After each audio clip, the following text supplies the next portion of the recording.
You provided him with food? The manager questioned intensely. James assented, his heart throbbed, perspiration soaking his back. Consider yourself dismissed then. A hush fell over them.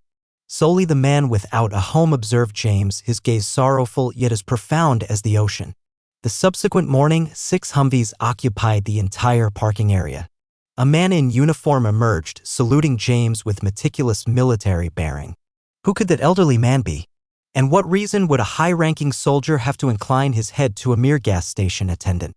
James Dawson, age 27, was employed on the overnight shift at a modest gas station situated on the periphery of Tampa, Florida. The fluorescent fixtures emitted an unhealthy luminescence across the deserted aisles while he cleaned the floors at midnight, his image splintered on the surfaces of the freezer doors. At one time, he had aspirations of being a journalist. His 3 years at the University of South Florida, where he sustained a 3.8 GPA while juggling part-time employment, had set him on the correct path. Subsequently, his mother's diagnosis of cancer altered his entire situation. Healthcare expenses accumulated, lectures were unattended, and ultimately James left his studies to look after her. Following her demise, he felt lost and without purpose, a college dropout burdened by student loans and lacking any clear path forward. Over the last 2 years, James had taken whatever jobs were available to him. The overnight position at Quick Stop lacked prestige, yet it covered his living expenses and afforded him the opportunity to read during the tranquil period between midnight and sunrise. His colleagues characterized him as reserved yet consistently courteous. He seldom voiced dissatisfaction, avoided confrontations, and readily filled in for absent coworkers. Not precisely submissive, but rather an individual who selected his confrontations with prudence. Thursday evening commenced in its usual fashion. James replenished the coffee area, turned the hot dogs on the roller grill, and verified the stock. At 1:17 a.m., while transporting trash to the dumpster, he observed a figure huddled adjacent to it. An aged man with a lengthy gray beard was crouched against the wall. His attire was ragged, his footwear secured with duct tape. With shaking hands, he was attempting to open a discarded bread package he had retrieved from the garbage. James paused. Store regulations explicitly forbade giving sustenance to vagrants or homeless persons. The manager, Perry Stevens, had terminated an employee the previous year for that very act, asserting it drew undesirable elements to the premises.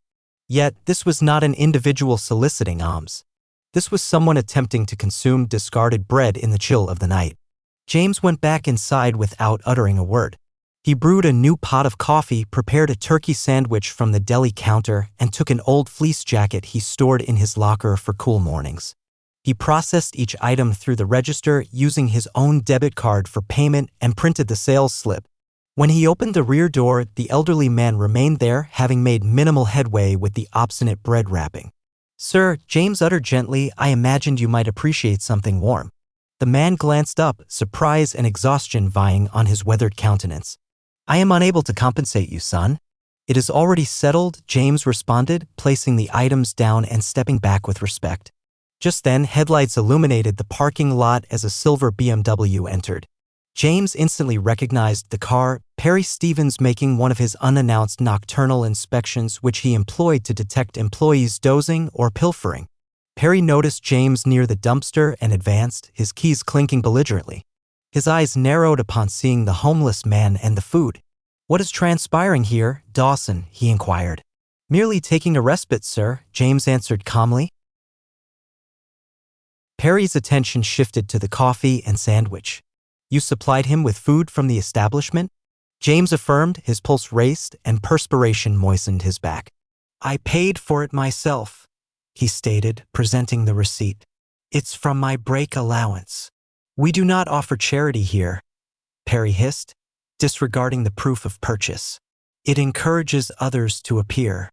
You are aware of the policy." He was not causing any disturbance. "That is not for you to decide. Your role is to operate a cash register, not manage a charitable organization." Perry's voice escalated. "This is precisely the reason we have regulations. Initially, it's one individual, then numerous. Is that your desire?" James stayed quiet, his jaw clenched. "You gave him food?" Perry pressed once more, sharply. James nodded again. Then you're fired. Complete your shift and do not return. Perry extracted a termination document from his clipboard and placed it forcefully on the counter inside. I will send your final paycheck by mail. Silence prevailed as Perry strode back to his vehicle. Only the homeless man regarded James, his eyes mournful but as profound as the ocean. I apologize, son, the old man murmured. James shook his head. Do not be. It was the correct course of action. As the elderly man vanished into the gloom, sandwich and coffee in his possession, James observed something peculiar. Just before the darkness completely enveloped him, the man pivoted and executed a crisp, flawless military salute. Sometimes performing the right action is perceived as incorrect, yet we opt for it regardless. Have you ever found yourself in James's circumstances? The remainder of James's last shift proceeded in an oppressive silence. Every few minutes, his mind revisited the old man, especially the instance when he had accepted the jacket. As James had assisted him in putting it on, he had observed a faded military bracelet on the man's wrist, engraved with USMC 1983 SGTH. That minor detail had stirred a memory in James. His grandfather had possessed a similar bracelet from his service in the Marine Corps, not an item typically issued to just any enlisted personnel. The old man had said little, but one quiet statement lingered in James's thoughts. I once wore a uniform. Now all that remains is my dignity. When James had inquired about his name, the man had merely said, just recall, I am still alive because of your actions. The enigmatic reply had seemed strange at the time. Now, looking back, it felt almost like a premonition or an assurance. At 6 a.m., his relief arrived. James turned over the keys, emptied his small locker, and walked out into the morning light. Officially without a job, his phone vibrated with a message from HR. Termination process due to policy violation. Final check to be mailed within 5 days. He had not anticipated a different result, but the detached message still pained him. For a brief period, he sat in his vehicle, figuring out how long his scant savings would last. By the afternoon, news had circulated among his acquaintances. You were dismissed for giving away a sandwich? His roommate Ryan questioned with disbelief. That's absurd, man. It was contrary to policy, James replied, shrugging. Does it matter? It's a gas station sandwich, not the royal treasures. You ought to contest it. James shook his head. Not worth the effort. I'll discover something else. And he did, or at least he attempted to. By evening, he had submitted applications for 7 jobs and had obtained a temporary position at a warehouse, loading trucks during the midnight shift. The pay was less than Quick Stop, but it would ensure his utilities remained on until a better opportunity arose. What James was unaware of was that another individual had developed an interest in his predicament. Around 3 p.m. that very day, a woman in her 50s, attired in a smart navy pantsuit, walked into the Quick Stop. She went to the counter where Melissa, James's successor, was organizing lottery tickets. Pardon me, the woman stated. Does James Dawson still have employment here? Melissa shook her head. No, ma'am. He was terminated this morning. I understand. Are you aware of where I might locate him? Regrettably, I cannot disclose personal details about employees, particularly former ones. The woman nodded in understanding and put a business card on the counter. If he happens to visit, could you please give this to him? Inform him, thank you for not looking away. Melissa looked at the card. It was unadorned except for a telephone number and a small emblem in the corner, the Marine Corps insignia. I will endeavor to deliver it to him, she assured, suddenly intrigued. After the woman departed, Melissa presented the card to Dave, the assistant manager. He scowled, then accessed the security recordings from the preceding night. They observed James's interaction with the homeless man, the dispute with Perry, and finally, the old man's exit. Wait, rewind, Dave said abruptly, leaning nearer to the monitor. Pause it at that point. The screen displayed the homeless man just before he disappeared from view. Despite his disheveled state, his posture had transformed entirely, spine erect, shoulders back, right arm raised in a perfect military salute. Dave's complexion turned pale. That individual doesn't resemble your typical homeless person. What are you considering? Melissa inquired. I am considering that we should contact the district manager. Within the hour, the regional operations supervisor had examined the footage, placing several calls from his office with the door securely shut. No one at the store level possessed exact knowledge of what was unfolding, but the atmosphere was thick with tension. Meanwhile, James had completed his orientation at the warehouse, signed his employment documents, and obtained his initial schedule. He was en route home, mentally steeling himself for a midnight shift of moving boxes when his phone rang. Mr. Dawson, this is Catherine Ramos from Veterans Affairs. We must speak with you concerning an individual you aided last night. James pulled his car over, his brow furrowed in confusion. I'm sorry, Veterans Affairs? I don't quite grasp. It is a delicate issue, Mr. Dawson. Would you be free to convene tomorrow morning at our Tampa office? I suppose so, but I genuinely don't know anything. He was merely a homeless man requiring assistance. There was a brief silence on the line. Mr. Dawson, the man you assisted, was not just any homeless veteran. Before James could inquire further, Catherine added, I should also inform you that several individuals will be reaching out to QuickStop management regarding your dismissal. You might receive some calls yourself. As she had predicted, James's phone soon began to illuminate with notifications. Former colleagues sent texts asking what he had done and who he knew. One message from Melissa simply stated, Dude, what is going on? Military personnel are calling about you. Perry is completely agitated. That evening, as James readied himself to depart for his warehouse shift, a black SUV stopped outside his apartment building.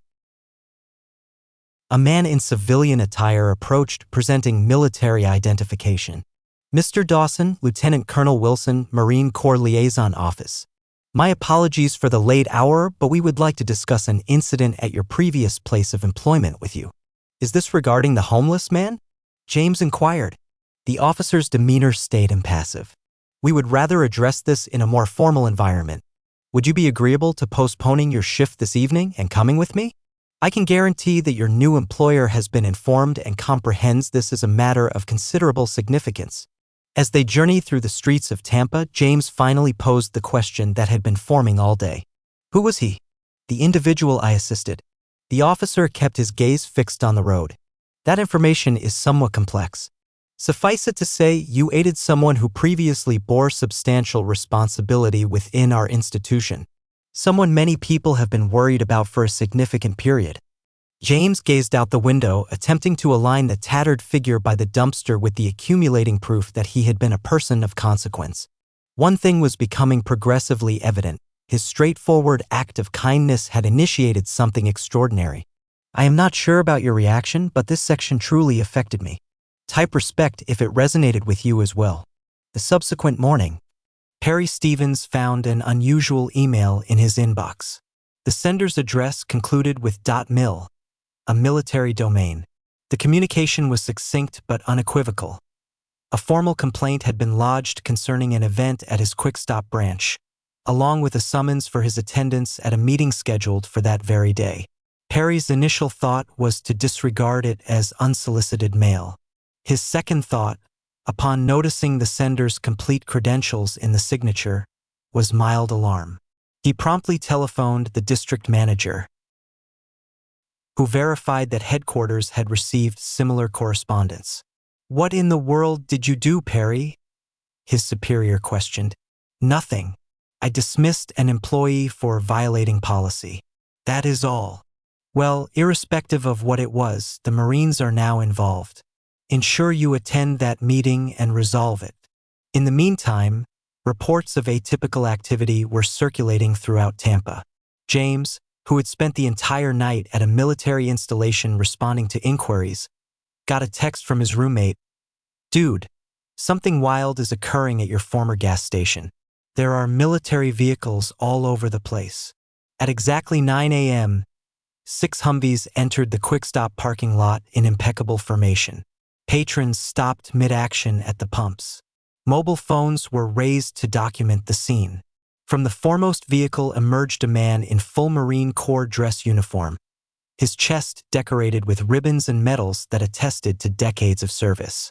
The officer strode with purpose into the store, where a wide-eyed Melissa stood immobilized behind the counter. "Good morning," he stated, his voice imbued with the inherent authority of command. "I am searching for James Dawson." Melissa gulped. He is no longer employed here. He was dismissed yesterday." The officer's expression subtly hardened. "I am cognizant of that. Where is the manager who made that decision?" "Mr. Stevens is not present at the moment, sir." "Contact him. Inform him that Brigadier General Matthews is awaiting his arrival. Additionally, get in touch with your corporate ownership without delay." Within 30 minutes, the quick stop had been converted into a makeshift command post. The district manager was the first to arrive, succeeded by a visibly anxious Perry, and finally, 2 executives from the parent company's regional office. They were guided to a rear room where General Matthews awaited with 2 aides. "Gentlemen," the general commenced without any introduction. "Approximately 36 hours ago, one of your employees, James Dawson, rendered aid to a man your manager characterized as undesirable. That man was Major General Harvey L. Brennan, former commander of the 2nd Marine Expeditionary Brigade." The color vanished from Perry's face. The corporate executives exchanged looks of alarm. "General Brennan sustained a traumatic brain injury during an operation 3 years ago," Matthews went on. "Following extensive rehabilitation, he was medically retired. 6 months ago, he vanished from his care facility. Despite our utmost efforts, we had been unable to find him until Mr. Dawson's intervention." "We had no means of knowing," Perry started. "Naturally not," Matthews interrupted him. "No one anticipated you would identify a decorated general in civilian attire, especially considering his present state. What troubles us, nonetheless, is the alacrity with which you penalized an employee for a simple gesture of human kindness." The general positioned a tablet on the table, displaying security footage from the preceding night. The executives observed in silence as James offered food and his own jacket to the disheveled man. "General Brennan has been contending with PTSD and the repercussions of his injury," Matthews clarified.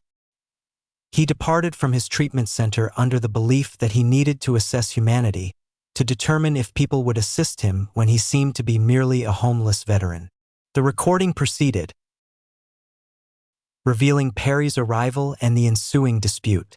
"Your regulation against attracting undesirables is your company's prerogative," Matthews stated, his tone clearly conveying his personal view of such rules. "However, I want you to fully grasp precisely whom you dismissed." A side door opened, and James walked in, escorted by a tall man in his 60s. Though now clean-shaven and neatly dressed in civilian clothes, the intense gaze James had met by the dumpster was unmistakable. "General Brennan asked to be present," Matthews elucidated. "His physicians have approved a brief appearance." The executives rose respectfully. Perry stayed rooted to his chair. Brennan's voice, still somewhat hoarse but now firm with intent, resonated in the room. "Last night, I was at my absolute lowest, famished, disoriented, and doubting if my life still possessed any meaning. Your employee," he gestured towards James, "did not perceive a liability or an issue to be eliminated. He perceived a human being in distress." Addressing Perry directly, he continued, "Young man, I dedicated 40 years in uniform to upholding this nation's principles. Among those principles is that we look after one another, particularly those who seem to have nothing to give in return." The room became still. One of the corporate executives cleared his throat. "General, on behalf of our entire organization, I wish to convey our sincerest apologies. This event does not represent our core principles." "Then prove those principles," Brennan retorted.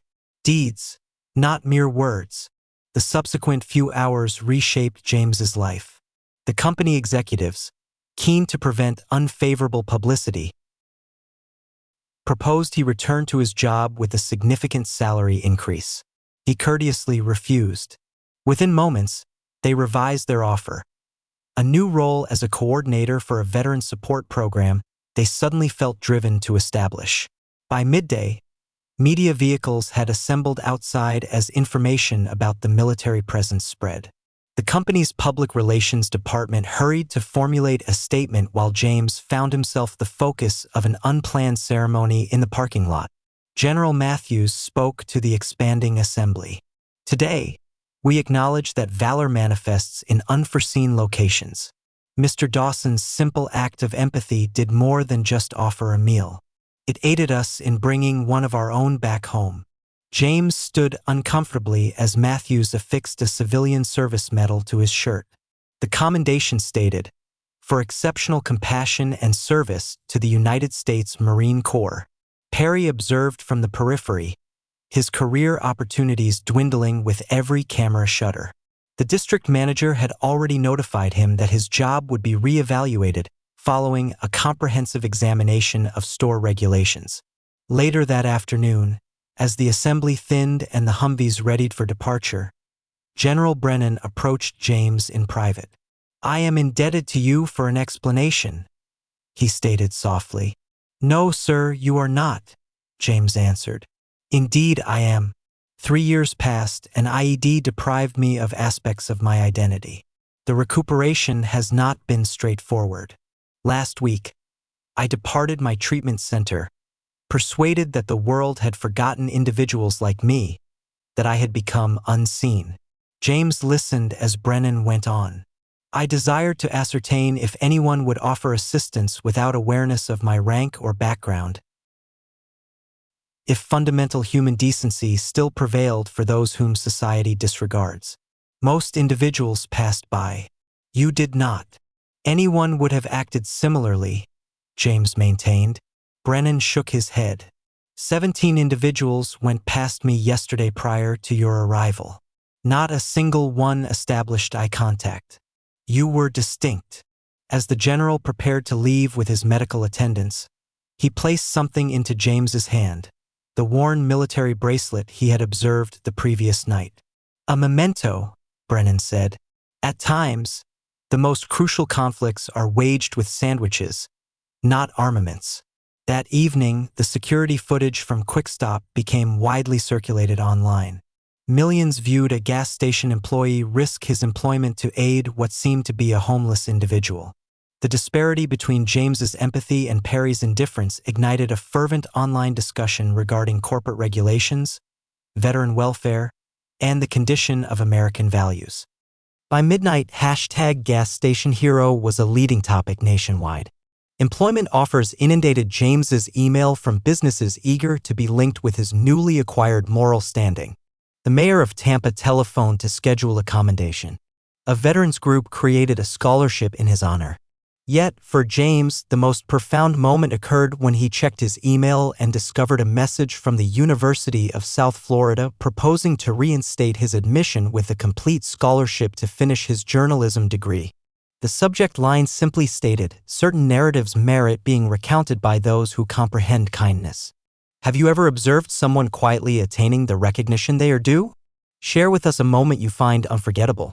6 months thereafter, the Quick Stop where James had previously mopped floors had undergone a metamorphosis.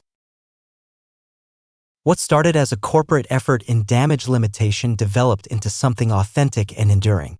Now known as Veteran Stop, the establishment boasted a designated coffee area where former military personnel could congregate, savor complimentary beverages, and find resources.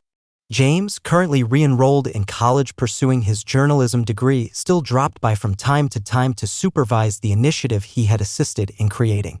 The Coffee for Veterans program had broadened to 7 outlets throughout Tampa, each furnished with information kiosks linked to VA services and manned by volunteer counselors 2 days a week. The wall that once featured cigarette promotions now bore a straightforward yet impactful declaration: 1 cup of coffee, 1 act of appreciation, 1 life not overlooked. Alongside it, meticulously encased in glass, was the fleece jacket James had offered to General Brennan on that significant night. Perhaps most surprisingly, Perry Stevens, the manager responsible for James's dismissal, had experienced his own personal change.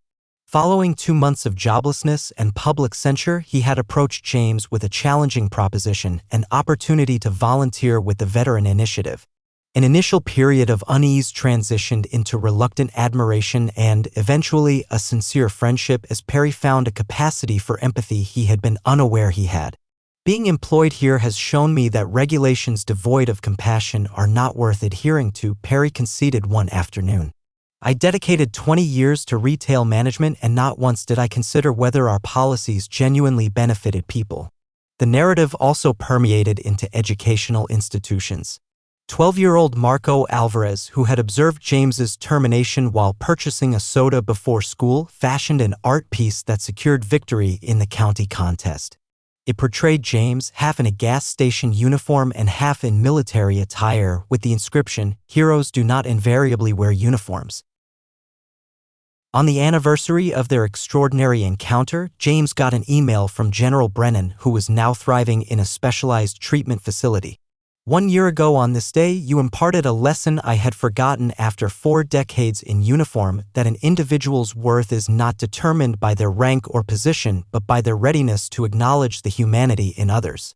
Your simple gesture reminded me that dignity is not something that can be stripped away, it is something we perceive in one another. Remember, you do not assist someone because they merit it. You assist them because you possess the ability to give. Not every person huddled by a dumpster is feeble. Some were previously warriors, and one never knows who might be observing. But do not allow that to deter you from acts of kindness."